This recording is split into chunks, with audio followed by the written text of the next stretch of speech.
Welcome to Regulated and Relational, the bi-monthly podcast of the Attachment and Trauma Network. It's crowded in the studio today because it's Julie's birthday and the staff have come to celebrate. And we're invited. We better jump right in.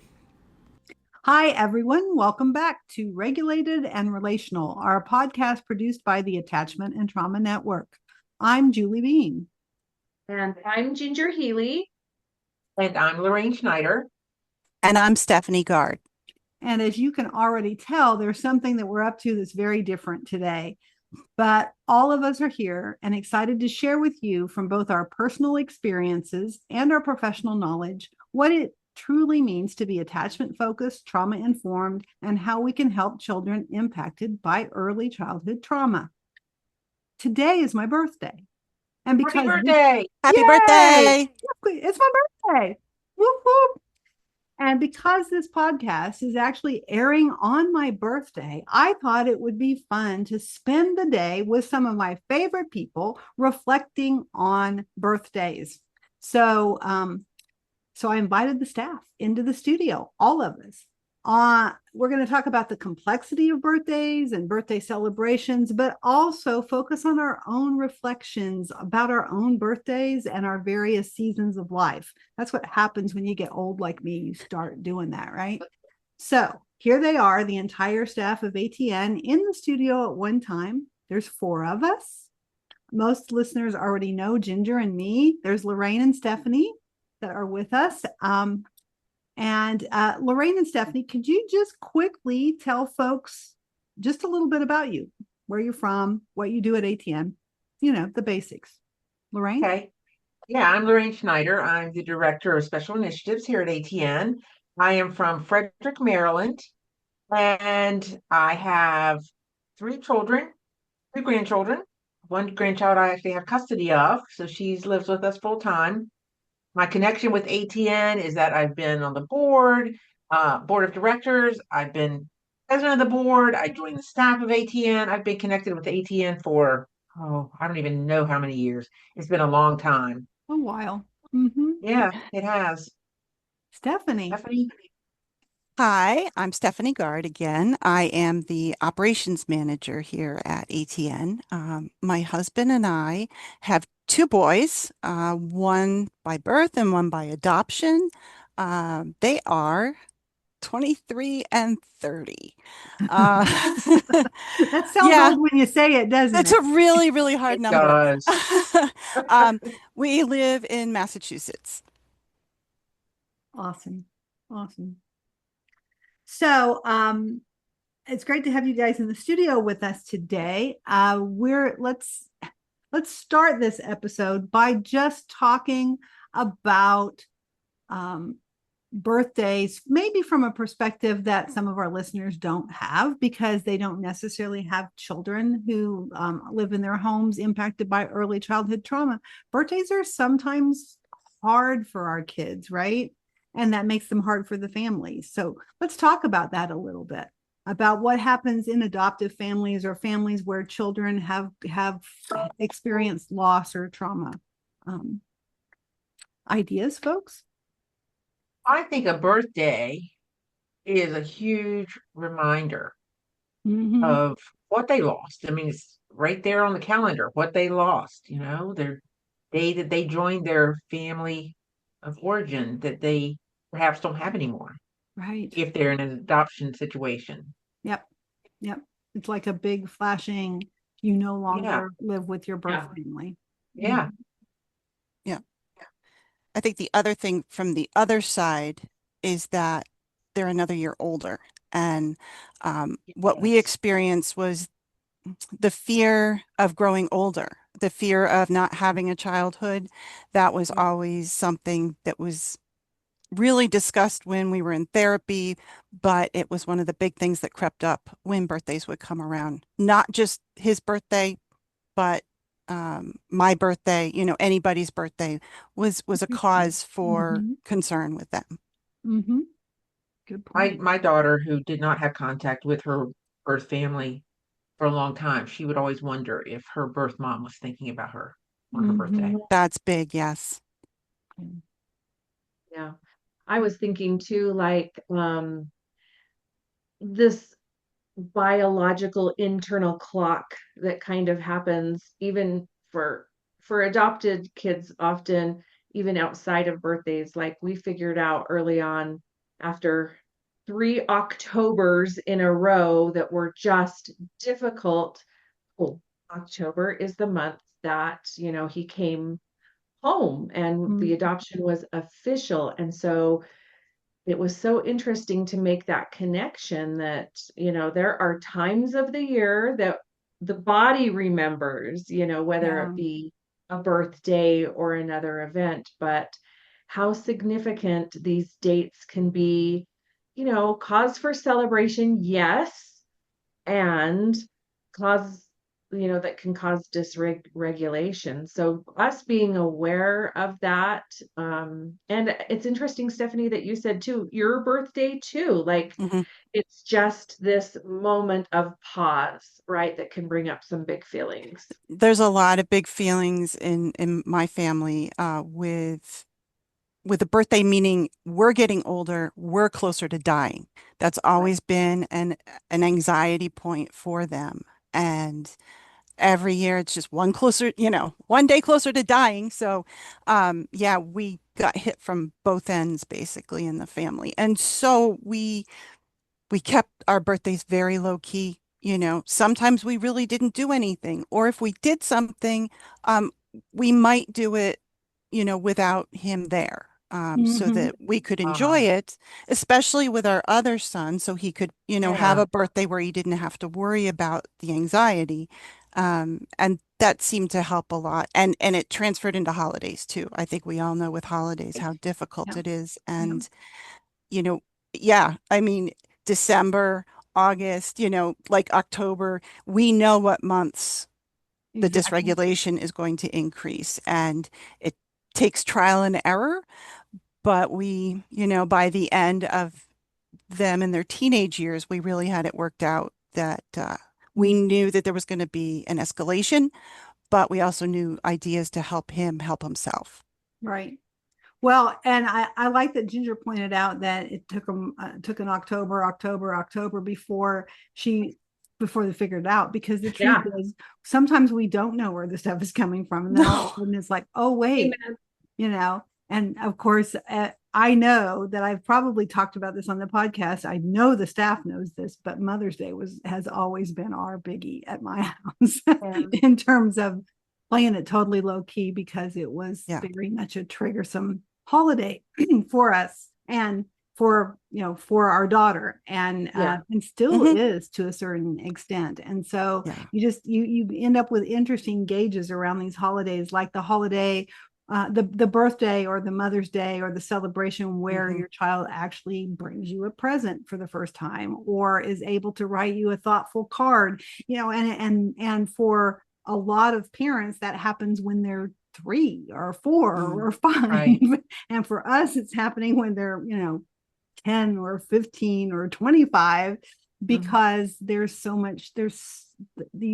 holidays are so laden with all of that. Yeah. And I see a lot of pressure from the schools too. When my son was in school, they're older, but when they were in school, the things that they had to do for Mother's Day, the things that they Yes. had to do, for Christmas or whatever holiday was going on, Yeah. put a Celebrate. huge amount of pressure on my son. And it was very difficult for him. Yeah. Thanksgiving was a tough one for us Mm, Thanksgiving. because it's very family oriented Mm. without all of the other stuff Mm. happening. It's just that very core family oriented, and that was tough Yeah. in our So it's house. relational, but it doesn't have mm, gifts or fun parties Right. attached to it. Right. Okay. Yeah. I see how that might be really tough. mhm. And her birthday was right Yeah. at that time. Well, Birthday. so Oh, well, yeah, that probably didn't help. A double whammy. Okay. Ah, birthdays are laden with so many things. But after realizing that with our kids and processing that about by helping our children through all that, the truth is we all have big feelings about our birthdays too, right? yes. Mm-hmm. Yes. Yes. And so today I propose that we do this episode because it was my birthday, and so So as the staff says, I get to do what I want. And because I do.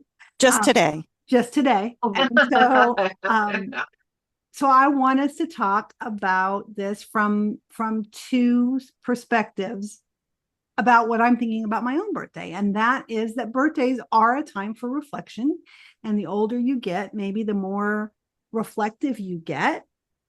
So this birthday, without giving away my age, I'm going to semi-give away my age, is a semi-milestone birthday for me. And if you're a Beatles fan, you'll know that when I say it's related to a Beatles song as to how old I am, and no, I'm not like 17 or any of the other birthday numbers you can think of.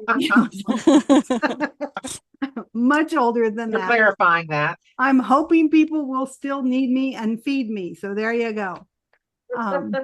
And the second reason is because it's on your birthday, you should do something fun. And it is, this is the biggest cyber fun I can get, chatting with some of my dearest friends who happen to also be people that I work with. And so I thought, hey, let's just turn this into a podcast episode and reflect and chat and have some fun. So here we are at the fun part of the episode. I was waiting for the fun part to come. So here we are. Glad to be here. Okay. So here's how this birthday reflection discussion is going to go. We all have a list of reflection questions in front of us. And the three of us are going to take turns asking you, Julie, questions about your birthday, about your life. I mean, whatever we want to ask. Whatever you want to ask. Off script. Within reason, I suppose. We'll do one round and then the tables will turn and you'll get to ask us anything you want in return. Sounds fair. So, I think I'll start off and ask you, Julie, what are you looking forward to in this next coming year of your life? Wow, you just went right there, didn't you, Jenny? I did. I'm actually really curious about the answer. You're curious about what I'm going to say right now. Everybody's perked up. Well, I am looking forward to continuing to move towards a time in my life when I will not be working full time, because, when you're as old as the Beatles song says you're almost to the point of retirement. And I am aware of that. And so is everybody else around me. And so I'm looking forward to that. And I've got to tell you, it's a little jarring too at the same time, right? It's going to be way different. I spend a lot of time working on things for ATN and, and looking at you folks on the screen a lot and slacking with you and texting with folks and emailing and all of the things that go. And I have a lot of things I want to do, with my family, with my grandbabies, with my husband, with my community, but I don't know. What I'm thinking is going to happen in the next year to 2 years of my life is going to be vastly different. And, we'll see how good Julie is at change. Because let's see. How long have you been the director, the president, the CEO, the all-knowing of ATN? I've been executive director since 2009. And so that's 16 years? Yeah. Years at this point. And prior to that, I spent about 4 or 5 years in pretty active volunteering in like marketing and communications roles and helping any way that I could. So, the last 20 years of my life, this has been about, and it has been incredibly rewarding because it's allowed me to take the information and the support and the educational pieces that I have gotten that have helped my family and my child and me, and do something really positive with those. And I think that that's part of the reason the 4 of us are on staff, is that we are all missionally aligned that way, that we're like, okay, we know this we know how important it is, and we can't do anything but this at this point. So here we are. Exactly. So what am I going to do if, as I move towards a retirement? I don't know. I think I'm probably still going to be doing stuff in this field a little bit because, I know too much to just not continue to work in this field. I mean, everything that I read has a trauma or some kind of, has something to do with this work, right? Everything I read and study and reflect on and move towards is in this subject area. So You enjoy it. It's more than a job. it is Right. way more than a job. I think that's true for all of us. I think it is too. And I hope I get to see you guys on a regular basis. So we might have to just have multiple podcast episodes where we just chat. Absolutely. I think that can be arranged. Yes. All right. I'm going to come up with a question for you, Julie. All right. All right. So, what quotes or lyrics or mantras do you live by? Oh man, I have so many. We often turn them into stickers around here. True. I would be remiss if I didn't just jump in there with the Hotel California, right? That you can Would be. check out anytime you one. live, but you can never leave, right? And Yes. so I guess that means I have to hang around with you folks for a while. But it kind of speaks to what we were talking about, right? Is that we're all passionate about the work, and so even when we're not directly doing it for ATN, we'll be helping children who've been impacted by trauma in some way. So that really is a mantra. Plus, it's a pretty cool lyric. I don't know what else. What other quotes or mantras? What do I say often? Oh, let's think. Well, I was expecting you to come up with something Tom Petty because I was too. That's why Oh, good lyrics job. were included in there. Okay. Okay. I thought you'd embrace the lyric. Yeah. Well, the Hotel California is a lyric. I right? guess that's true. Yeah. Yes. Yes, you're right. It is. You're right. Yeah. Okay. What would be my favorite Tom Petty lyric? Tom Petty lyric. You have I won't back down. That's Yes. I've used I that. That's a like good one. it. I like that's that. good. I mean, there have been times in my life. I mean, I'm not the biggest rebel rouser in the world, but where I have decided I wasn't backing down on something, I would stand up in those gates, right? Mhm. Yeah, I that's don't know. good. It's hard to pick a Okay. Tom Petty song over the other. That is one of my that's the epitome of music, right? It is. All right, All Stephanie, right. you're up. Yep. It's a little bit of a softball, but I'm curious. You've been doing a lot of different vacations. I want to know what you want to do for a vacation in the next couple years. Okay. All righty. Well, you're right. We have been traveling, and Mhm. that's kind of a fun age and stage to get to. Y'all hang in there until your kids, or in Lorraine's case, your grandkids are old enough that you can just go, and then do whatever you can do. I do think in the fall that we're headed to Utah to see the national parks, and that's going to be a different kind of vacation than we just took, which was to Greece and Italy, which has a whole different vibe, right? I just want to be places I haven't been before, right? Yeah. And maybe some places I have been before, like I would go back to New Mexico anytime I was asked, because dang, it's so beautiful there. New Mexico is on my bucket list. I Maybe haven't we been should there go. either. I would love Okay, that. maybe we should go. Santa There you Fe go. is just about my favorite place on the planet, actually. Staff retreat. Staff retreat. Staff retreat, Santa Fe. Sure. I don't know. I mean, Dave and I are currently kicking around Ireland, England, Scotland because I Okay. haven't been. So, so maybe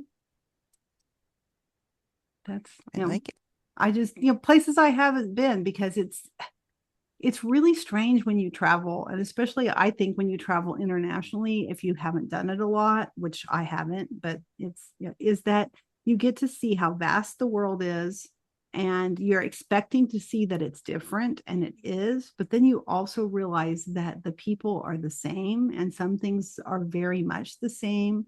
And you just, my husband is really a gregarious traveler, so we meet lots of people when we travel. Like, he introduces himself to people and strikes up conversations, and so we end up in fun conversations, right? And fun and interesting, having interesting dialogue with people. And that's when you get to realize that, first of all, it's wonderful to live in a country where I'm so privileged that my language is what almost everybody else speaks at least a little bit of, right? So no matter where I go, they're going to try to speak English to me. And that's, that's nice, because there's a lot of places I don't speak the other languages. And so, the communication would be hard then.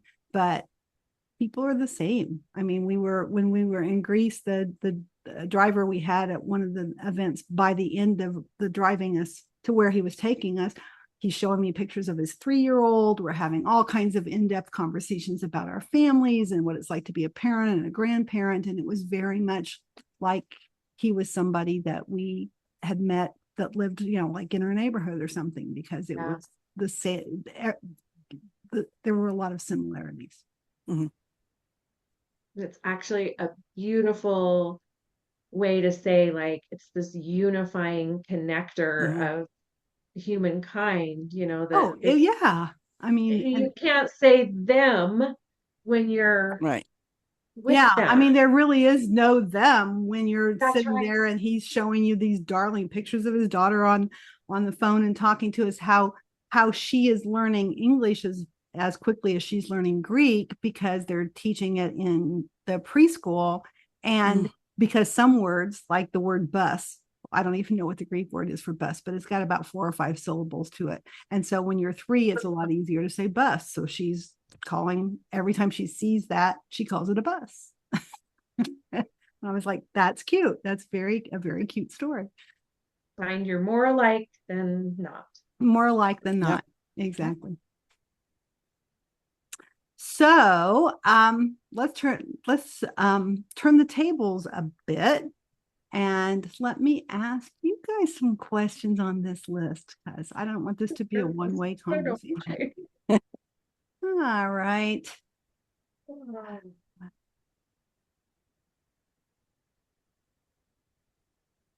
Okay, I'm going to take Lorraine first. Hey, Lorraine, give me your favorite ATN memory. What's your favorite ATN memory? Oh my gosh, favorite ATN memory. There's so many. ATN has been a ride. Let me think. Going back, I think I look at my work with ATN or relation with ATN in different funds. Like, the first part was when I first met ATN. Probably my most life-changing memory with ATN was the first parent conference that I went to, which was in Atlanta. And my daughter had just joined our family. I was struggling. I was alone. I was isolated. And so I went to this conference in Atlanta, and I opened the Jesus door, which we can talk about in a minute. I was hoping the Jesus door would show up in this memory. I opened the Jesus door, and when I opened the Jesus door, I walked in and I felt included and accepted, and that I wasn't alone. And that was monumental to me. That memory has stuck with me for my life after that. The feeling, I can feel it, how I felt. So the caveat on the Jesus door for everybody else who's listening, including Ginger, who's going, the Jesus door. Jesus door.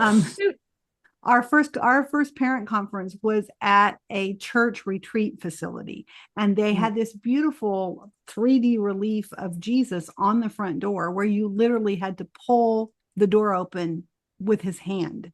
Like, he's holding his hands out like this on the door, so you had to. So, the first reaction is kind of like, ugh.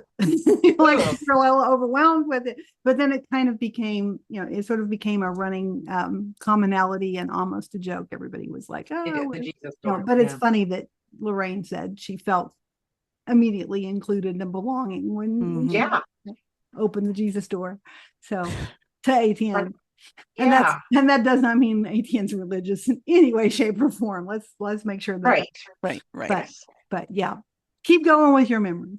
Okay, so let's see. Next, I guess my next little phase with ATN, I was on the board of directors. I was asked to join the board of directors, and there's a lot of memories from that time too. I was president of the board for 5 years, and I will say being the president of this board is not a position for the faint of heart. Mhm. That is a challenging position to be in, It is. but very rewarding. But I think of that time, my biggest memory was doing the first Trauma Sensitive Schools Conference. Yes. And I don't know how many people attended the one in DC. It was in the Hilton in DC. The very first one, Yeah. like What we get? 500 or 600. Yeah, maybe? I think so. Yeah. I 500. think so. So, but the More than ones we had that- anticipated, actually. yeah, it Yes. was.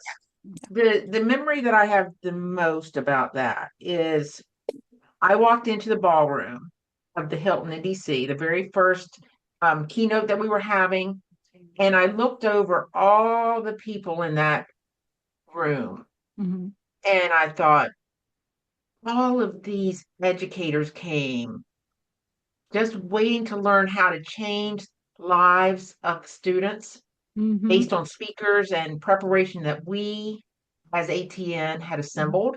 Yeah, And it was kind of breathtaking. it was. Yeah. That's my really favorite was. movie. That's my favorite moment too in Yeah. ATN for Yeah. me It was walking like, into wow. that ballroom. I'm It like, just wow, we're doing something. You Yes. know? Yeah. Yeah. And it was, and to your statement, there's definitely, it was almost like a movie. Like you're standing there and Yeah. you're like, is this Yes. real? Is this really Yeah. happening? It's like Are in these- slow motion. You just Are these stand. people really here for this? and Yeah. Julie made sure that whatever we were doing, we stopped and we went in. You We know, went she in and made saw sure it. we You had that needed moment. to have that Yep. witness. Yeah. And Yes. you need to witness that. I was going to ask Stephanie the same question because I was hoping I would hear about Pepsi caps. That is a memory. I'm not saying That's it's not a my favorite. No, that's favorite not a favorite memory. memory.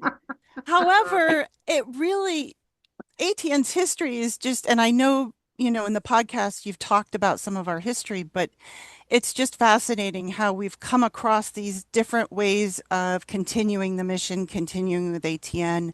Mhm. My son has a metabolic disorder. So there is a nonprofit that works with the metabolic disorder, and they had done the Pepsi Cap Challenge the year before. And I looked into it for 2011. It was 2011. Mhm. Because I joined in Oh, was it really? 2009. Yeah, it was Wow. 2011. Okay. So Pepsi had caps with codes on them, yellow caps, and there were codes. You had to enter them into their website. And you were limited by email address. So ATN accepted that challenge, and it involved driving to states that had redemptions to go to those places and ask for their caps. We love you, Iowa. For that reason.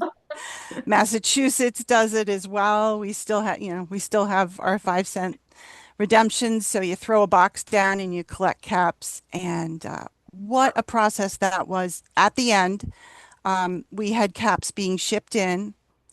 Julie had this whole process in her house where she would clean them, then they It would was a thing. dry, and they Was a were in thing. I had all order. my friends and neighbors working on this thing. And I remember that, I was in Massachusetts at the time, but I talked to her daughter for a while, kind of, gave Julie some time without her daughter so that they could do it. And I just remember talking to her daughter on the phone for a while. Whatever way we could help You each were a other during that lifesaver. time. Yeah, we were. We won. We won. We won. Yep. Yeah. And that really Our first big started win too. Our started the first, ball rolling. Absolutely. That's where we came up with our summits and our logo. And there was just so Yeah. much that came A from that. revamped, expanded website. There was just Yes. a lot of benefits from that in 2011. Yeah. It's incredible. Yeah. It was. Yeah.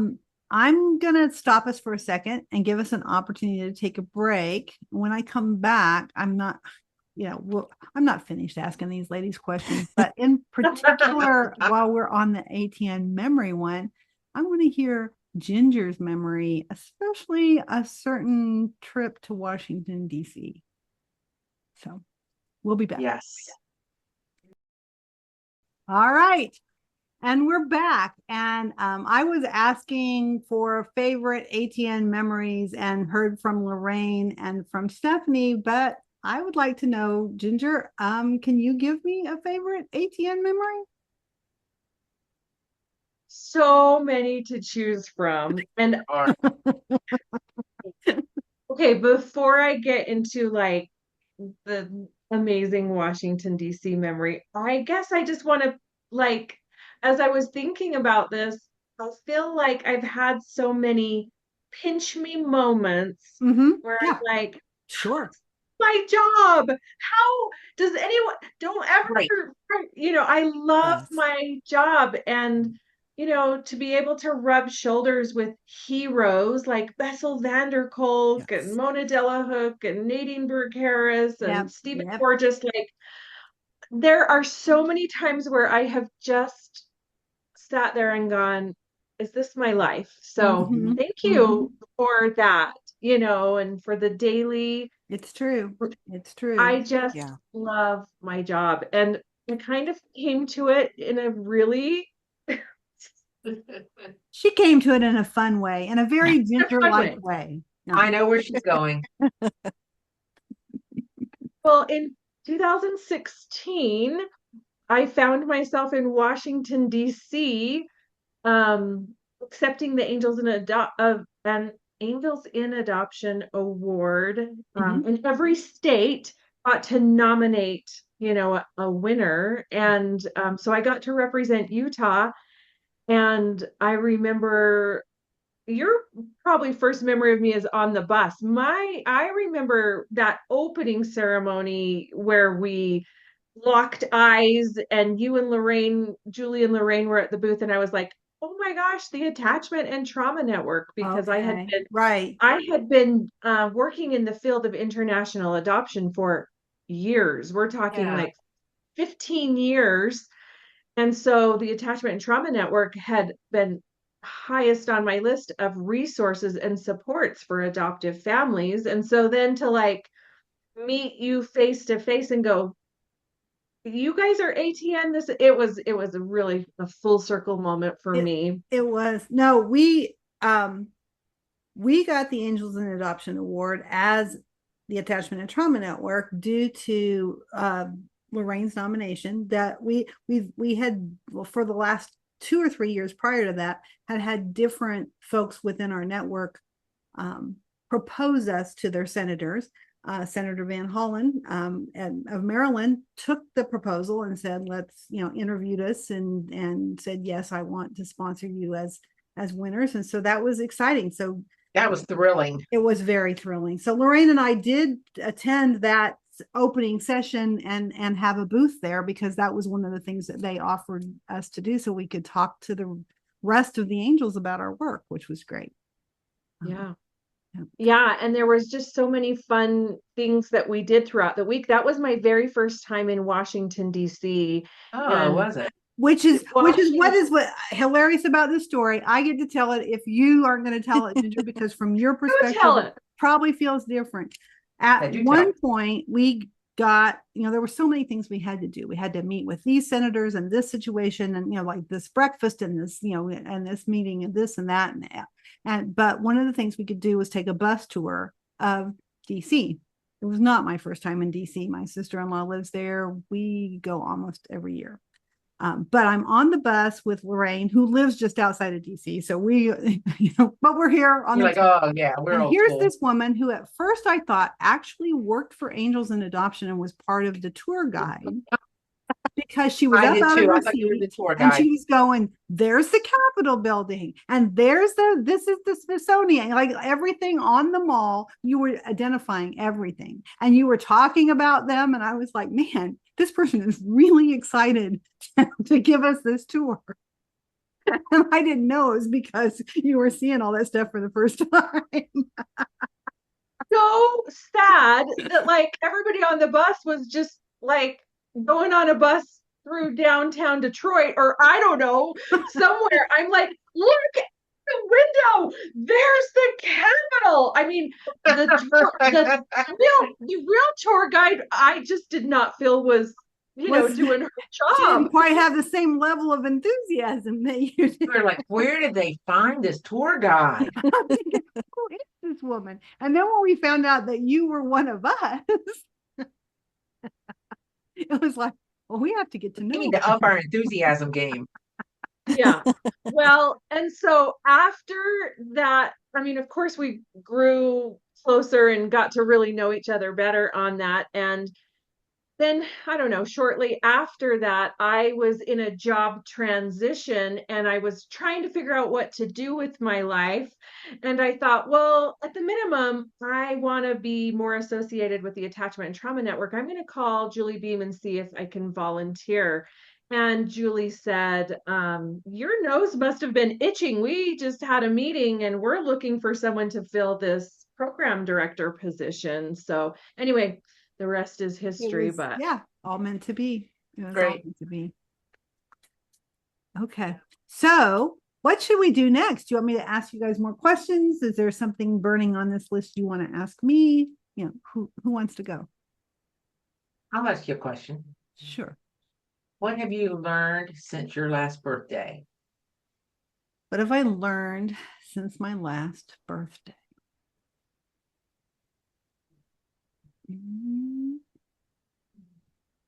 I've learned that baby boy grandchildren are very different from baby girl grandchildren.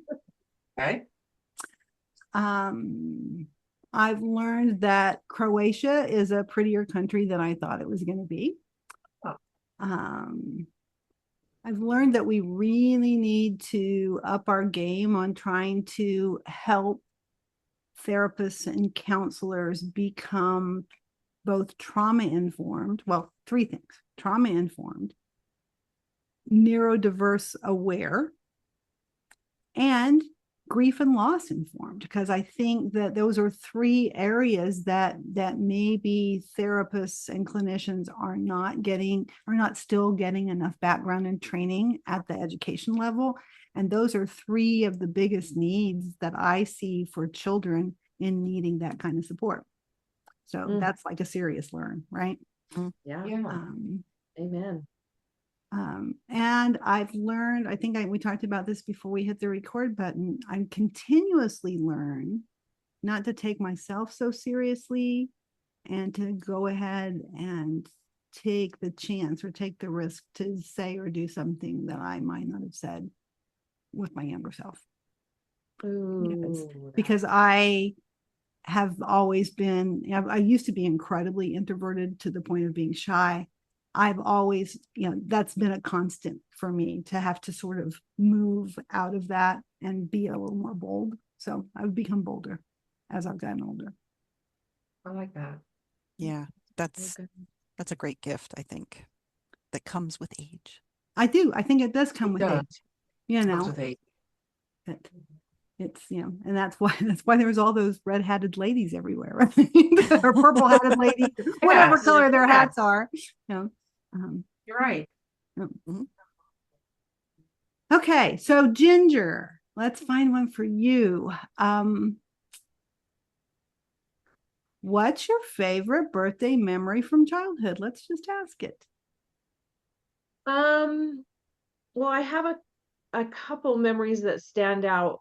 My birthday is in February, so I always had red and pink, and so I love those colors. I'm wearing those colors today, right? I love the month of February, and it just was always surrounded by, pink sweets and all that. And so I love that.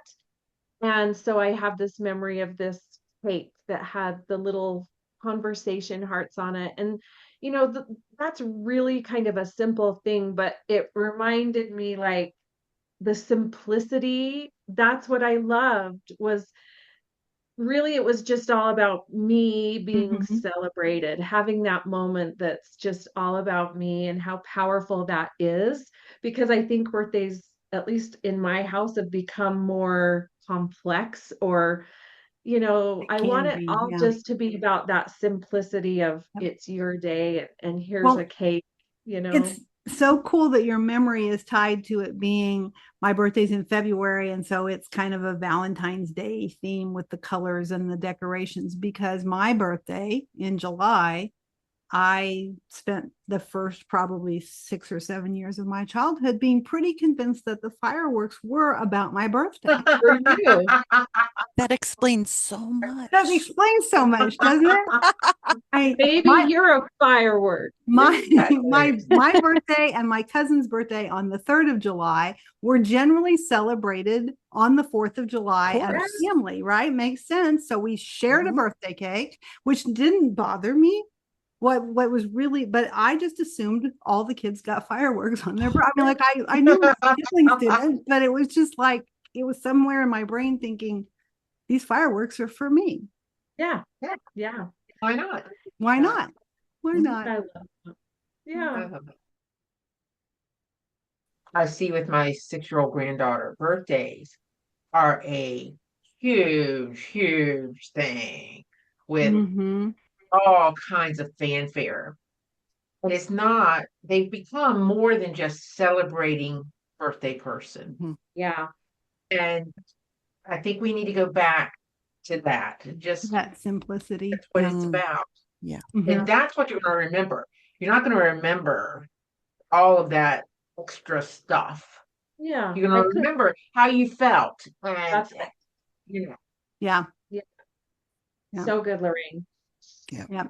And it's strange. And I also remember how awkward it was during teen years and into my early adulthood that birthdays didn't feel special at all, because you get old enough that you're like, that that big that the little pink hearts on the cake are no longer thrilling to you. You recognize that the fireworks are not about you. Like you realize things, and it just kind of takes the shine off of all of that. And it's and the celebrating of yourself, and sometimes, and maybe this is because I'm older and bolder these days, it is about celebrating yourself, right? yes, As much as yes. it's about waiting for somebody else to come along and celebrate Mhm. you, right? To just take that Right. time and do that reflection and talk about those things. And Right, because you know what you need, and mhm, you're the first person to throw a birthday for yourself. When mhm. we get to this age, some days it's like, oh yeah, today's my birthday. Still have to go to work, still have to, Don't have to, yeah, life goes drive and on. buy the dog food and, all Exactly. of that stuff. Yeah. And then you're just like, oh, today's my birthday. Okay. And you just kind of move on. But yeah, it's a time that we should kind of pause Yeah. as well. Right. And sometimes, and Celebrate some years ourselves. it's okay to move on, because you Right. don't need that fill up. But sometimes you got to stop and say, you know what? I'm going to do this for myself, or Mhm. allow myself to have this reflective time, or this chat with friends, or whatever it is. Yeah, I love love that. I love that you came up with this idea for this podcast. I never would have came up with this idea, and it's brilliant in the layers of reflection. It's Yeah. just so Well, I beautiful. knew we'd have a good conversation because you guys are some of my favorite humans, and you all think deeply. And we do have a lot of commonalities and shared memories. And, ATN's 30 years old, and some of us have been here quite a while of that history. Mhm. And even with Ginger being the newcomer, you're not new anymore. No. No. We can't hardly remember a time when you weren't with us. Mhm. Um, so that's So, one more question for each of us. We'll start with Stephanie because she's at the Mhm. top of my screen. What is something you're grateful for now this year that you didn't have or know about last year? Well, that's a toughie. I know. Um, well, being a little materialistic, I have to say we got a camper. And Yay. that Oh, is celebrating us. It's celebrating my husband and I. It's a way of saying, because it's a camper for two people, not four. Um, and it was a freeing thing for us to do. Mhm. And it made us kind of rethink the next 5 years of what we're going to be doing. My husband's job changed, so he's working from home. And we said, we can travel now, we can do some traveling. And it kind of opened that up. Not traveling abroad, which is something I'd also like to do. But Yeah. changing my mindset to I'm not going to just do the daily grind. We need to stop. We need to go places, Yep. and that really helped us turn around this year. And a year ago, we weren't thinking about that. So Good. I'm grateful for that for you too. That's great. Hey, blame it on hormones. I am so emotional lately, but I was thinking about like we've all been through some hard things in the last couple of years, and I am so grateful that Stephanie is on the other side of her health crisis, for oh, lack of a better word. That was hard Yeah. for me, which means it was a trillion times harder for you. And Lorraine has been through some really, really hard things. yes. And I guess I'm grateful that we're on the other side of that. And not that we won't face hard things again, but I just am grateful to be having this moment with you guys, because there were some really dark times that you had to go through in this last year or two. Mhm. And it's nice. It's nice to Wow. not be there. Yes. Yeah. Yeah, it is good to be here. Definitely. And it changes your mindset as well. I think when you hit against a hard time like that. And Lorraine, you've been through so much, and you have this beautiful granddaughter that we all absolutely love. She knows us via Zoom. It's right here. Yeah. Yeah. I don't know if she recognizes us in 3D, but she does know our little Zoom squares for Yeah, sure. she thinks you're Yes. flat people. Yeah, yeah. And it's great watching her grow as well. So, yeah. Yeah, for sure. For sure. Lorraine, do you have any gratitude you want to add to that? Or did Ginger kind of like sum us up really well? Ginger summed that up very, very well. Yeah, I think so too. I mean, anything that I had to say other than to be really grateful for all of you, which I have had for more than this year, but I do appreciate you, Ginger, pointing out that it's Well, and something it's not easy being a nonprofit. Let's just say that. yeah, Yeah, you're right.